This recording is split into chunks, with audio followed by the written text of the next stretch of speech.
Hi, so this is a video just showing you how to work on all fours. Okay, so obviously if you have wrist issues, you might find this position a bit uncomfortable.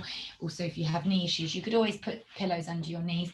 I would encourage you, even if your wrists are quite tight, even if you just hold the position just to help you find neutral, even if you don't stay here very long.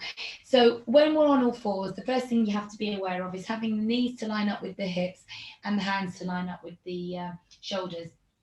You want to make sure that your heels are also lining up with your ankles are lining up with your knees as well. And then what you're going to do is to first of all just maybe dip the back down if that's not too uncomfortable for you, coming into a bit of cow, and then rounding your back up, that's cat.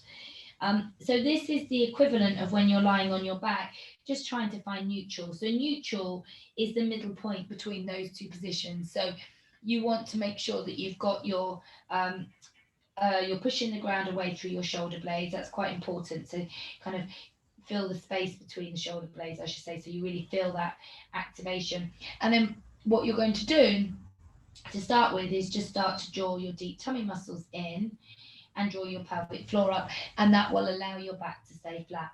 And then checking in that your chin's tucked in and you're not dropping your head down, and then you're releasing. So it's different to cat cow in that you're not actually dipping your back. All you're doing is drawing your belly button towards your spine. So you're pulling up through here, and then you're allowing everything to release. So that's a great way, particularly being on all fours, to kind of feel the difference between a contraction, an activated pelvic floor and deep tummy muscles, and then a releasing version, which is the opposite. So that's a great way to sort of start and just checking in. And again, maybe coming off the wrists if that's enough for you, but if you can, then we add on. So we take it step by step. So the first thing is to again draw the abs in, draw the pelvic floor up, check in that you're not holding your breath, and then slide one leg down the mat. Now, if that feels too much, even sliding the leg away, you can come back a phase and just lift one foot and then the other. So that might be a good place to start, just checking in that as you do that, you're still keeping the activation in the upper body and you're not shifting from side to side. Then you can start adding in that leg out. Now you need to make sure your hips are squared and you're pulling your abs in, and then bring it back in. So you slide the leg away and then you bring it back in. Then we can add in arms. So then you take the arm, slide the arm along the mat as though you're going to go and shake someone's hand, so the palm faces inwards, and then bring it back. So again, you might need to take a break each time. You will put weight through your opposite wrist and your opposite arm, but you shouldn't be shifting your weight over. Again, I've just noticed my back's dropped, so I've had to re-engage, taking the arm out, bringing it back in, doing the same on the opposite side. And then to add on again, we would add arm and leg. So you take one leg out behind you, sliding the leg down the mat, foot on the mat, taking the opposite arm out, and then if you can, lifting the leg up. That takes a lot of control. So that's almost not suitable for beginners. So a beginner, you would just stay maybe here and maybe lift the arm up.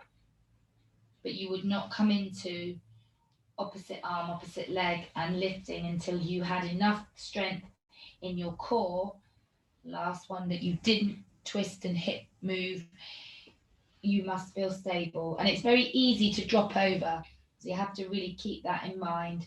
And then you can lift the leg up. But as I say, that's a progression that comes after you've been doing Pilates a while. And then just come back into child's pose. Drop the head down to release the back. And if you wanted to do a quick wrist stretch, you could bring your elbows, your fingertips in towards you.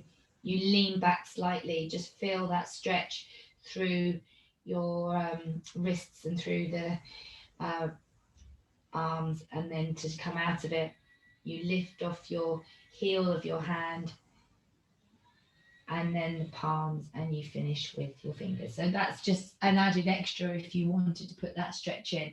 But in terms of doing the work, you start with you're just checking in to make sure you can do core connection.